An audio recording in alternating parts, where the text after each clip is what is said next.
প্ৰথমে মই নুৰ নাহৰে আপোনালোক সকলোকে আন এটা নতুন ভিডিঅ'লৈ স্বাগতম জনালোঁ। আজি বনাবলৈ লৈছোঁ গজা। এয়া দেখিছে মই 2 কাপ ময়দা লৈছোঁ, আধা চামুচ বেকিং সোডা লৈছোঁ আৰু 3-4 চামুচমান ৰিফাইন তেল দিছোঁ। এতিয়া ভালদৰে মিক্স কৰি লৈছোঁ।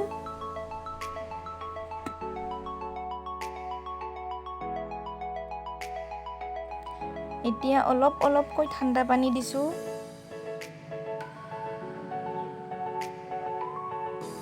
আকৌ ভালদৰে মিক্স কৰিছোঁ।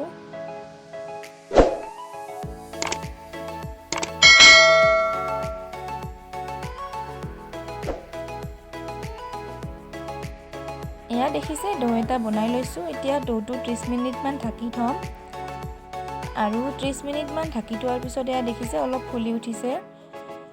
এতিয়া দুয়োখন হাতেৰে ডোটো বহলাই ল'ম।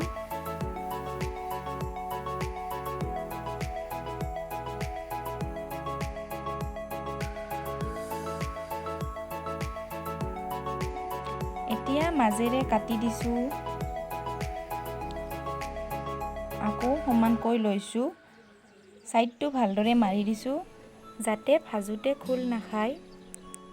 আকৌ মাজেৰে কাটি লৈছোঁ। একেটা প্ৰচেছ মই 7-8 বাৰমান ৰিপিট কৰিছোঁ।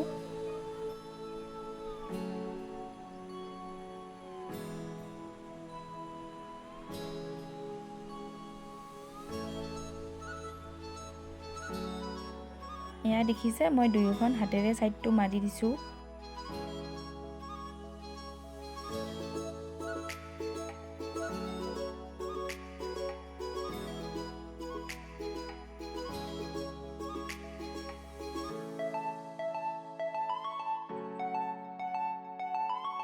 এতিয়া মই সৰুকৈ কাটি লৈছোঁ যিহেতু ভাজোতে সাইজবোৰ ডাঙৰ হয়।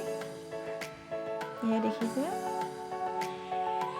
এতিয়া আঙুলিৰে চুব পৰাকৈ তেলখিনি গৰম কৰি লৈছোঁ।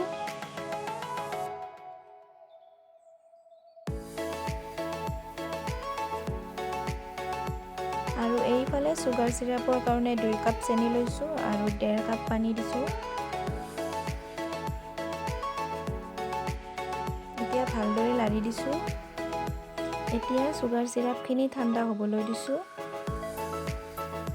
চুগাৰ চিৰাপখিনি ঠাণ্ডা হ'লেও কোনো কথা নাই, গজাকেইটা গৰমে থাকিব লাগে।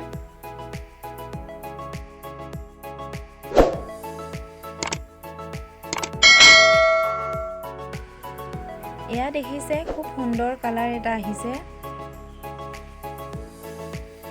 এতিয়া গজাকেইটা চুগাৰ চিৰাপত দিছোঁ আৰু চুগাৰ চিৰাপত গজাকেইটা 1 মিনিট ৰাখিছোঁ। এয়া দেখিছে গজা ৰেডি হৈ গ'ল। ভিডিঅ'টো চাই যদি ভাল পালে লাইক কমেণ্ট কৰিব আৰু মোৰ চেনেলটোত যদি নতুনকৈ আহিছে তেন্তে ছাবস্ক্ৰাইবটো কৰি দিব, লগতে শ্বেয়াৰ কৰিবলৈ নাপাহৰিব।